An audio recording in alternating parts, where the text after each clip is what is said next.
So, part two of our rather interesting looking cat.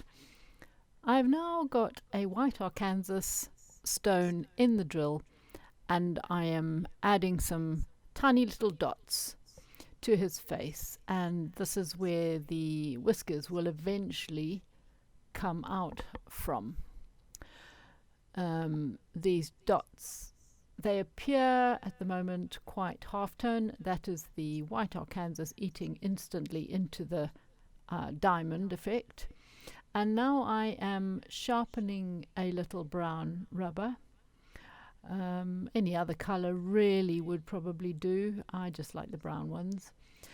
And I'm going to just run along these lines. I'm not going to worry about polishing each dot out because I'm going to create the dots with a diamond again anyway. It's much easier that way. So you can see how instantly that area went quite dark.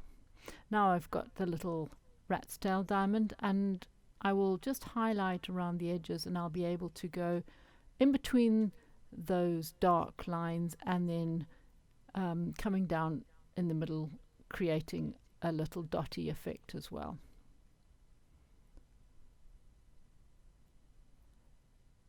I hope I'm doing that.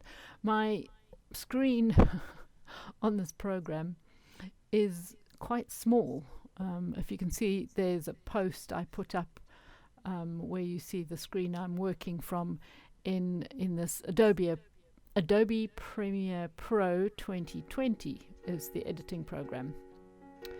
And so the screen I watch while I'm talking is about a quarter of the screen, the whole screen. So I could probably make it fit and record at the same time. That probably is something I should try. There's so many things I've got to learn about it. Anyway, right, we've got some nice music going on in the background. I've got a large hard rubber at the moment, where I am roughly running over areas just to add a little bit of color, darkness. When I say color, dark color shading, and just picking up the odd ridge here and there as well, which will automatically be much darker. And then I mean, it really doesn't matter where I'm putting these. It's just to add some interest. Obviously around the face it's important, but on the body it's just going to be random. That's a shading underneath his chin, of course, under his head.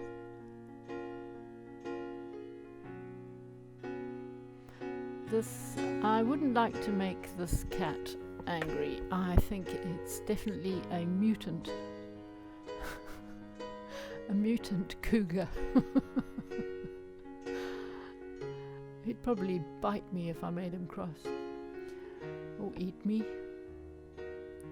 Right, you can see how just with a little touch of this rubber disc, it will make those areas instantly quite dark. So they were sort of a half tone, and now they are really dark.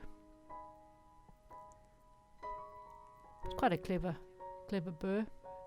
You've got to be careful you don't run it too fast and too hard on the same place. It will burn the glass, and you end up with almost a crackled effect. It's not very nice. You can create little bits that can come off the glass. I know I'm probably frightening you to death now, but please don't be afraid. Yeah, you can be relatively rough with this, but if you really want to experiment, run it on a piece of scrap glass and see what happens when you run it too fast and too hard.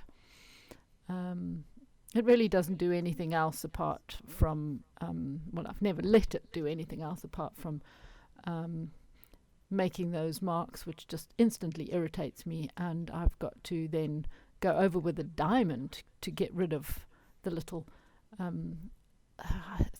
it's almost like slithers of glass that appear if you run it over the top. To me it burns the glass anyway. But obviously using it like this, running it relatively fast and just not pressing hard and not staying in the same place for too long, it's absolutely fine. Definitely a must. You must have one of these, and being a disc, it gives a large area rotating around, and it just works so much better on the glass. I have a sort of the smaller bullet ones, which I hardly ever use, to be honest. If I'm going to use a small one, and I use the tiny little brown one. Right, back to our little white Arkansas stone, and I'm just going to be, this could be the beginnings of our hairiness. Now this is quite important. I like to start on the outer edge with a half-tone hair line, and this will instantly give your whole animal that fluffiness, that 3D fluffiness. And after that you can do whatever you like with it. You can polish it a bit more, add some more light to it with a diamond, but initially I'd go all around the edge of the piece with this gentle half tone, these tiny little hairs. And what I am doing actually is starting my stroke within the engraving by a few millimeters and flicking it to the outside of the engraving, outside of the glass.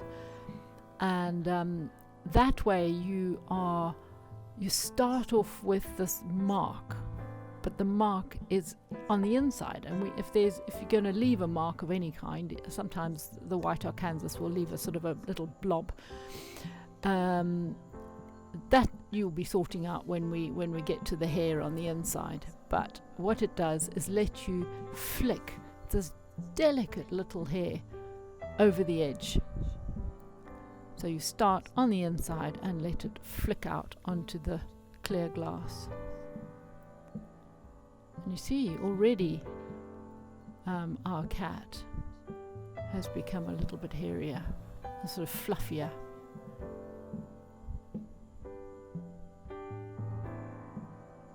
At the same time, I can, like I'm doing now, picking up an area where I want it to be slightly darker. So going over where I've put the diamond and going over that will make it a half tone, and I can go back and use a rubber over that later if I want it even darker.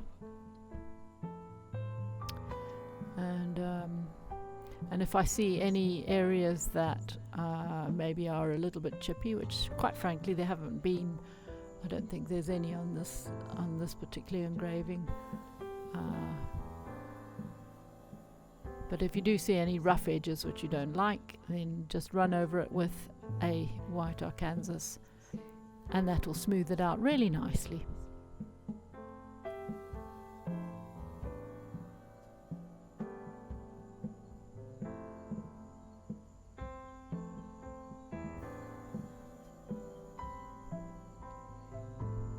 The cat is looking at me as though to say, just make sure you don't give me a bad hair day.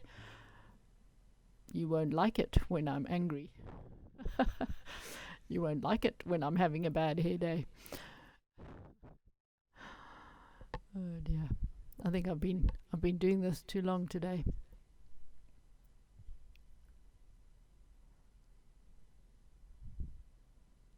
So flicking along all the way around the edges.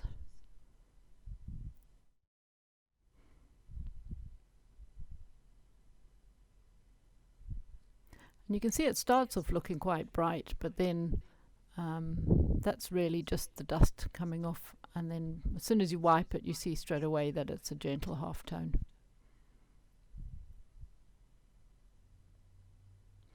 If you find, and in fact I think I do somewhere along the line, if you find like the edge that you've created underneath there is a little bit hard and you really would like to soften it, then you can with this stone anyway, and just sort of scribble it over the actual edge if you don't want a hard line.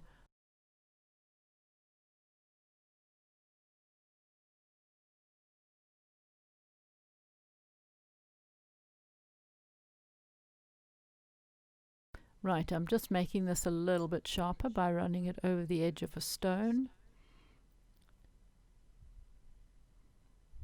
You can make it to a point this way, or in fact run it flat. If you run it flat, then you've got a sharp edge, so it depends on which way you're going to hold it.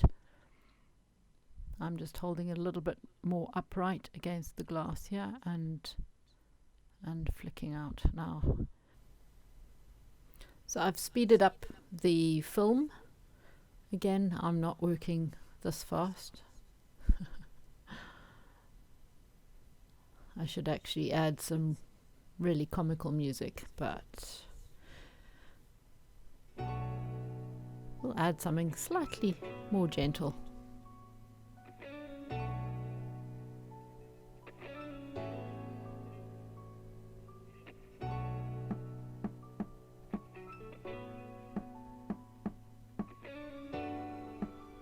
Turning the glass around gives me a better angle to work from. I want to pull these little things down there. The little hairs are much easier to flick out at certain angles. Just whatever you're comfortable with. If you feel uncomfortable, turn the glass.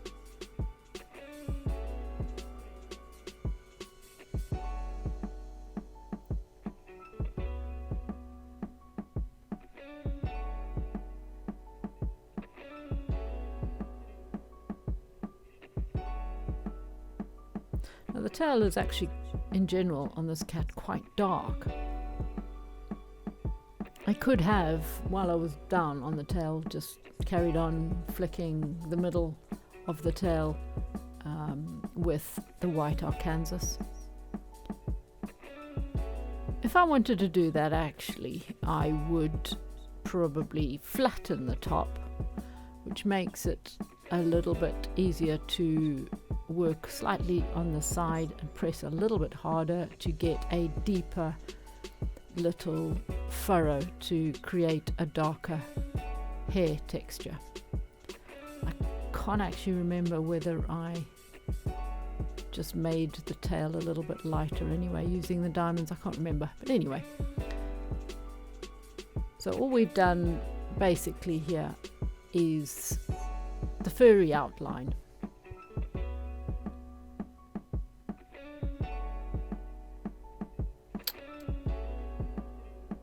You can fiddle around for ages actually.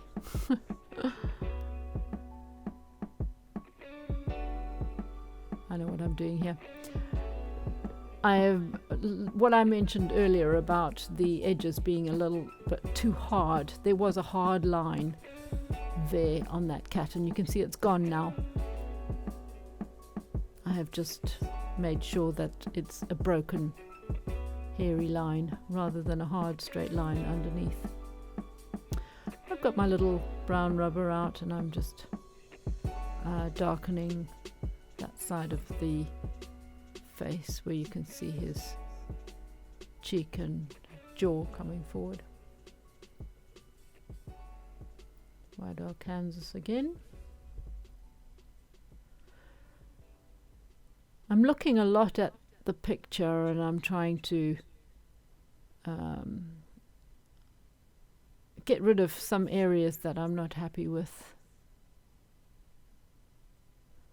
There was some darkness there, I think, that I needed to just blend in a little bit more.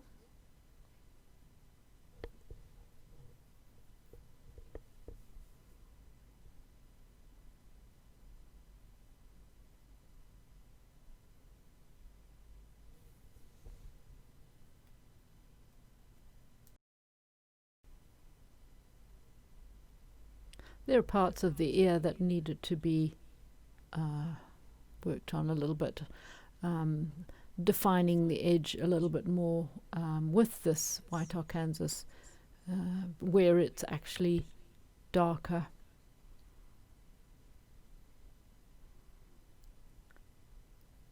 It creates such a nice soft half tone, this burr.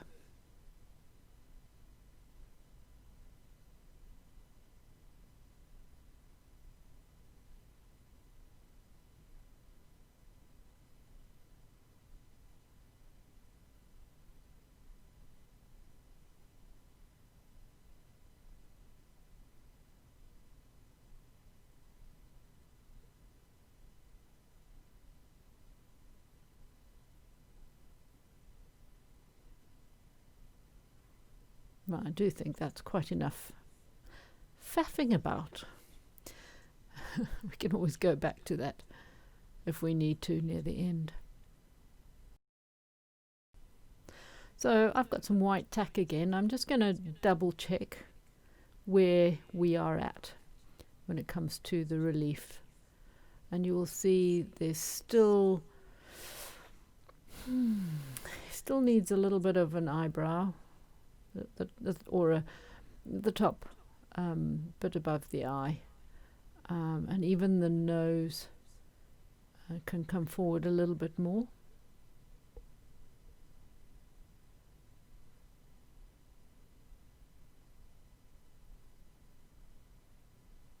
And by coming forward, of course, I mean going deeper.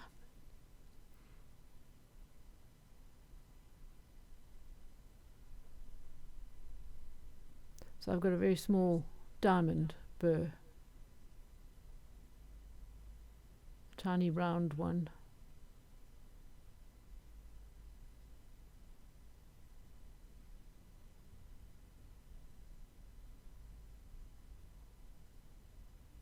I definitely am going to do another intaglio, but something very simple, and I'm pretty sure I keep promising to do this, and I kind of meant to do it with this cat, but then I think I realized that if I'm not tracing a cat's face or an animal's face, I'm far better off at tracing it, put it that way, than trying to draw it. So what I'll do is I'll pick a really simple subject to do proper intaglio engraving.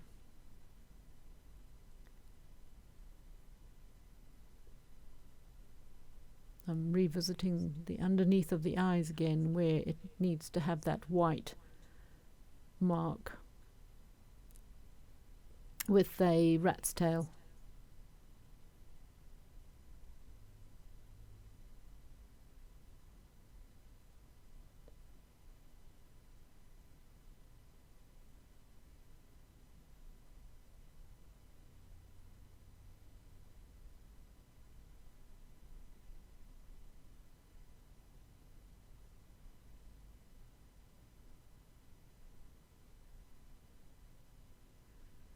Yep, back to an Arkansas and bringing the nose forward a bit more.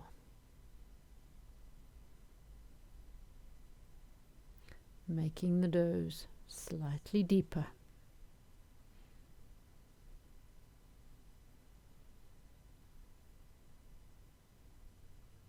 And the little brown rubber to put in the dark areas.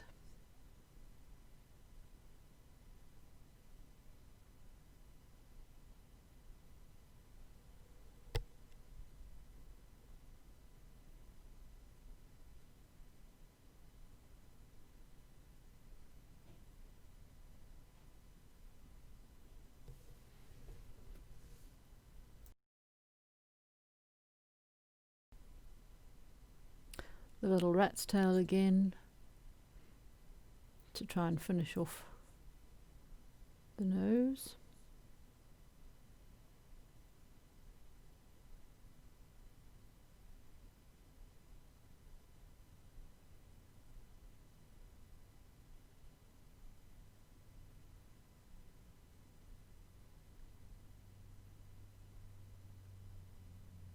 I think we're going to have to do another cat. I've done so many cats before, but not one that looks like a scary dog cat.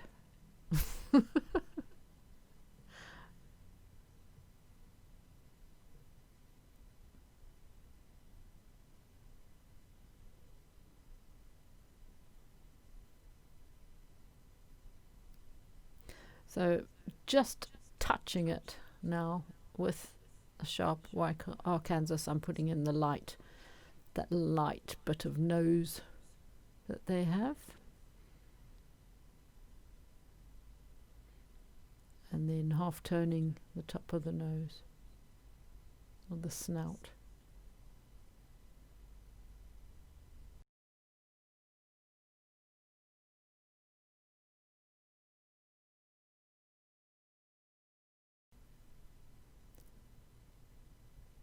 So now with the little rat's tail again, which is nice and sharp, we're starting to add a few light hairs to the face.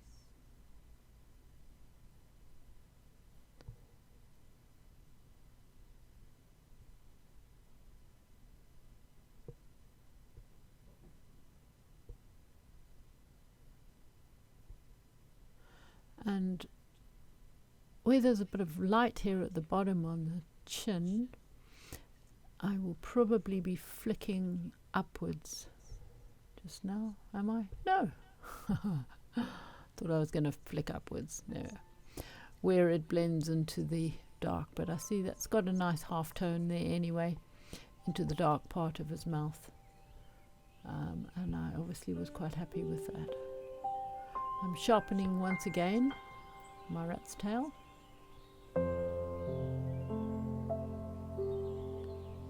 Because really for these hairs, bearing in mind we're working dry all the time, for this we need this diamond to be nice and sharp.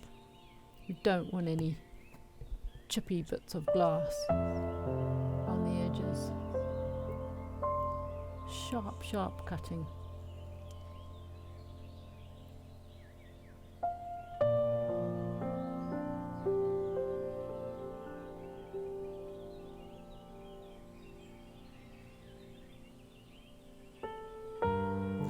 Same as though you were painting a large building where it has a lot of brickwork. There's no ways do you paint every single brick. Well, I wouldn't. You give the hint of bricks and you define one or two here and there. So with the hair, you're doing a lot of the hairs, but you're already giving the impression that it's hairy. Oh, we've gone to back to the white Arkansas again. Obviously need to add some more darkness inside. Because you want to have established the right colour background before you're going to put your white hair over the top. Because you don't want to have to then go back and polish a background when you've got the hair in front, because you don't want to polish the hair. So I've got the shade that I want, so now I'm adding little bits of hair.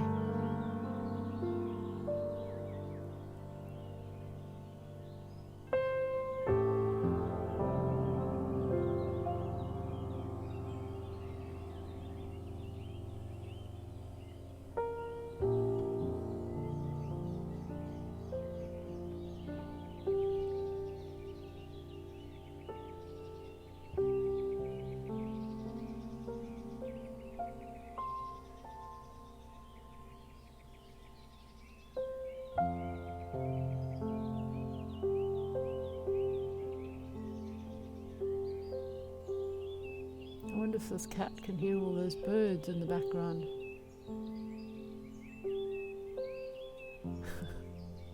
He's going to start licking his lips just now.